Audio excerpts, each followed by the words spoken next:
సిద్దిపేట జిల్లా వర్గల్ మండల కేంద్రంలో మెదక్ బీజేపీ పార్టీ అభ్యర్థి రఘునందన్ రావు రోడ్ షో. రఘునందన్ రావు మాట్లాడుతూ కరోనా కష్టకాలంలో రూపాయి లేకుండా వ్యాక్సిన్ పంపిణీ చేసిన ప్రభుత్వం బీజేపీ పార్టీ. భూములు గుంజుకున్న వ్యక్తి వెంకట్రామరెడ్డి 12 లక్షలకు ఎకరం రైతుల నుండి వెంకట్రామరెడ్డి తీసుకుని ₹1 కోటి అమ్ముతున్నారు. 1500 ఎకరాల భూములు రైతుల దగ్గర నుండి గుంజుకున్న వ్యక్తి వెంకట్రామరెడ్డి. రేవంత్ రెడ్డి 4 పెన్షన్ ఇస్తా అని చెప్పి ఇంతవరకు ఇవ్వలేదు. వృద్ధులకు 2000 ఆడపడుచులకు ఇస్తా అని చెప్పి ఇవ్వకుండా గాడిద గుడ్డు పెట్టిండు. పొరపాటున కారు కొట్టు వేస్తే మీ భూములు అన్ని రాజ్ పుష్ప గుంజుకుంటాడు. మన పాత ఎంపీ కొత్త ప్రభాకర్ రెడ్డి ఎప్పుడు కొత్తగా ఉంటాడు, ఆయన పేరులోనే కొత్త ఉంది. 30 బెడ్రూమ్లు ఉన్నాయట. మనకేమైనా ఇస్తారా? ఆయనకు 30 ఉంటుంది, 100 ఉంటుంది. డబుల్ బెడ్రూమ్లు కట్టిమంటే 7 ఏళ్ళు కలెక్టర్ నుండి 7 కన్నా వరంగల్ డబుల్ బెడ్రూమ్ ఇచ్చిండా? ముచ్చట చెప్పండి. ఎట్లా చెప్తాడు కేసీఆర్ సార్? అత్తకో వర్రా, కోడలుకో వర్రా, ఇంటి వెనుక బర్రెలు, ఇంటి ముంగట గొర్రెలు, ఇంకా అవసరం ఉంటే ఊరుకోళ్ళు, మంచిగా తినుండ్రి, అవసరం ఉంటే పొద్దుగానే వేయండ్రి, తినుండ్రి, తాగుండ్రి, ఊయుండ్రి, పోరగాళ్ళకు మాత్రం కొనుగోలు అడగకుండ్రి. భూములు గుంజుకుంటాం, 10 లక్షలు ఇస్తాం. మా కలెక్టర్ మాత్రం 1,00,000 కోట్లు సంపాదించుకుంటాడు. పట్టణంలో, ములుగులో, క్షీరసాగర్ లో, ఇక్కడ వర్గంలో ఏమైనా భూమి కనబడితే అలా దస్తేస్తాడు మా వెంకట్రామరెడ్డి. నేను చెప్తున్నాను ఇంకా కేసీఆర్ మెదక్లా, ఇగో మా వెంకట్రామరెడ్డి టికెట్ అడగలే, నేనేమో ఇచ్చిన. కేసీఆర్ ఎవరికైనా ఫ్రీగా ఇస్తాడా? ఒక్కరికైనా ఫ్రీగా పనిచేస్తాడా? ఎన్ని సూట్ కేసులు ఎత్తుండో ఈ వెంకట్రామరెడ్డి. నేను చూస్తుండగానైతే కాళ్ళు మొక్కిండు. కాళ్ళు మొక్కితే ఫ్రీగా ఎమ్మెల్సీ వచ్చింది ఆయనకి. ఇప్పుడు చెప్తుండు 100 కోట్లు ఇస్తా. మీరు అడుగురు రేపు కారణాలు వస్తే 2021లో అయిన వెంకట్రామరెడ్డి ఎమ్మెల్సీ, కలెక్టర్కి వెళ్ళి ఎమ్మెల్సీ 3 ఏళ్ళు అయింది. దగ్గర ఎమ్మెల్సీ అయి ఎప్పుడైనా వచ్చిండావో? వర్గాల గుడికైనా వచ్చిండా? కలెక్టర్ అంటే ఆడుంటాడు, ఇక్కడ ములుగు గెస్ట్ హౌస్ లో కూర్చుంటాడు. ఒక్కొక్కరిని పిలిచి బెదిరించి భూముల మీద సంతకాలు పెట్టించుకుంటాడు. ఆడికొస్తే మురళి ఉంటాడు,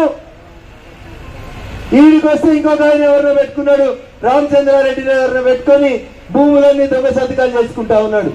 ఒక్కసారి ఆలోచించండి. ప్రధానమంత్రి ఆవాస్ యోజన కింద ఒక్కొక్క ఇల్లు కట్టుకుంటామంటే గరీబ్ వాళ్ళకి 2.5 లక్షలు ఇస్తే నరేంద్ర మోడీ గారి ప్రభుత్వం ఇచ్చింది. మీకు అనుమానం ఉంటే మీ సర్పంచ్ గారిని లెక్కలు అడుగుండ్రి, గ్రామ పంచాయతీ లెక్కలు చూడండి. రాష్ట్ర ప్రభుత్వం ఇచ్చిన పైసల కంటే కేంద్ర ప్రభుత్వం నరేంద్ర మోడీ గారు ఇచ్చిన పైసలే ఎక్కువ ఉన్నాయి.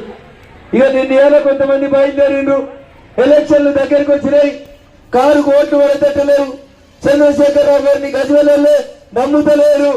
కాబట్టి సారుని బస్ వేసుకొని ఊర్లో పట్టి దింపుతుండు. సారు మళ్ళా చెప్తున్నాడు కారు కోటేయండి.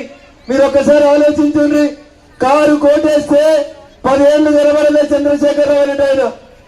ఎంపీ గెలిపిస్తే ఒక్కరోజు కూడా పార్లమెంటుకు పోయి పార్లమెంటులో సంతకం పెట్టలే చంద్రశేఖరరావు. ముఖ్యమంత్రిని చేస్తే కనీసం సెక్రటరియట్ కు రాలే మన ముఖ్యమంత్రి చంద్రశేఖరరావు గారు. ఆఖరికి ఇలా ప్రతిపక్ష నాయకుడు చేస్తే 2 నెలలుగా 6 నెలలుగా ఒక్కరోజు కూడా అసెంబ్లీ రాని వ్యక్తి ఎవరంటే చంద్రశేఖరరావు. గసంట ఆయన వచ్చి బీజేపీ వాళ్ళు ఇట్లా, బీజేపీ వాళ్ళు అట్లా అని చెప్తా ఉన్నాడు. దేశమంతా చూస్తుంది, ప్రపంచమన్ని టీవీలు చూపెడతా ఉన్నాయి. నరేంద్ర మోడీ గారు పొద్దుగల 6 గంటలకు రేస్తే రాత్రి 12 దాకా 24 గంటలు ఈ దేశం కోసం ఆలోచిస్తున్నారు, ఈ దేశ ప్రజల కోసం ఆలోచిస్తున్నారు, ఈ దేశం చల్లంగా ఉండాలని కోరుకుంటున్నారు. ఈ ఎలక్షన్ లో సర్పంచ్ కోసమో, ఎంపీటీసీ కోసమో, ఎమ్మెల్యే కోసమో ఎవరైనా ముఖ్యమంత్రి చేసేందుకు ఎలక్షన్లు వస్తలేవు. మీరు కారుకి వేయకపోతే చంద్రశేఖరరావుకి ఏం నష్టం రాదు. గదే ఫామ్ హౌస్ లో గట్లే మంచిగా తిని మంచిగా పడుకుంటాడు సారు.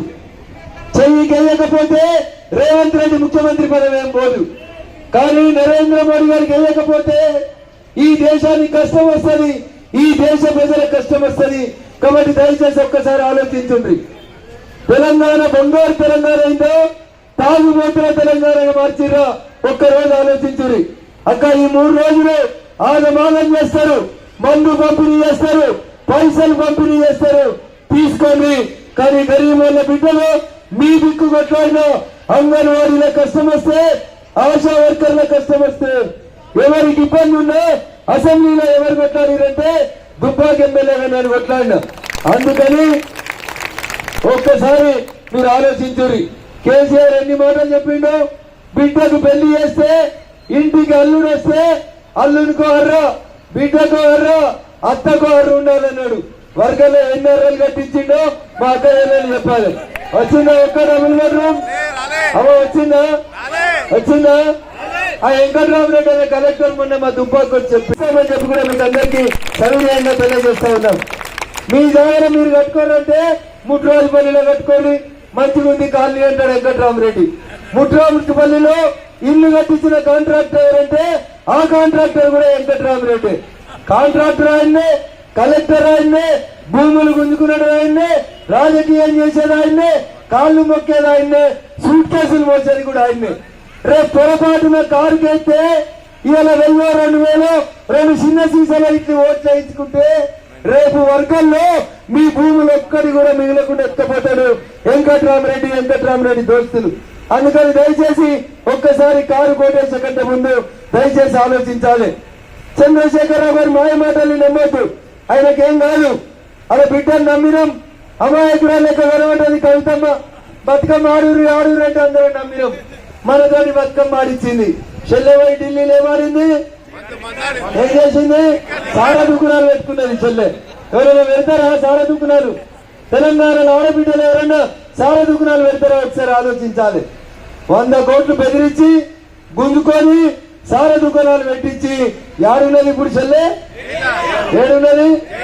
ఢిల్లీ జైలు ఉన్నది. యా జైలు ఉన్నది? దగ్గర జైలు కాదు, ఢిల్లీకి తీసుకుపోయి జైల్లో పెట్టిరు. రేపు మా అమ్మ మన వెంకటరామరెడ్డి గారు కూడా పోతారు. ఎందుకంటే మొన్న పోలీసులు కొంతమందిని దొరకబట్టిరు. ఏమని? భార్యాభర్తల ఫోన్లు వింటున్నాడ పోలీసులు. ఈయనొచ్చా అక్క? చంద్రశేఖరరావు బిడ్డ ఫోన్ కూడా విన్నాడంట. హరీష్ రావు ఫోన్ కూడా విన్నాడట. చంద్రశేఖరరావు బిడ్డని నమ్మాడు, కొడుకుని నమ్మాడు, కోడల్ని నమ్మాడు, అల్లుని నమ్మాడు. ఇంతకంటే ఇజ్జత్ లేని సంసారం ఏమైనా ఉంటుందావా? ఊర్లో కొడుకు పెళ్లి చేస్తే కోడలు ఇంటికి వస్తే కొడుకు కోడలు మాట్లాడుకుంటుంటే అత్తమామ జరంత అసంతం పోతారు మాట్లాడుకోండి అని. మన సార్ ఏం చేసిండు? కొడుకు ఏం మాట్లాడుతున్నాడు, బిడ్డ ఏం మాట్లాడుతున్నది, వర్గల్ల రామరెడ్డి ఏం మాట్లాడుతున్నాడు, గజవెల్ల ప్రతాప్ రెడ్డి ఎవరితోటి మాట్లాడుతున్నాడని అందరి ఫోన్లకు వైరు పెట్టిండు. పెట్టొచ్చా? పెట్టొచ్చా? మంది కొంపలలో దూరొచ్చా? ఒక్కసారి ఆలోచించుర్రి. ఇది టిఆర్ఎస్ ప్రభుత్వం యొక్క 10 సంవత్సరాల చరిత్ర. అక్క ఇసంత రమ్మంటే ఇల్లంతా నాదే అన్నాడు వెంకటరామరెడ్డి. పొరపాటున కారు కేస్తే వర్గంలో ఇక భూములు మిగిలాయి, మొత్తం రాజపుష్ప బోర్డులే వస్తాయి. కాబట్టి దయచేసి ఆలోచించండి. ఇక కాంగ్రెస్ అయితే నేను చెప్పిన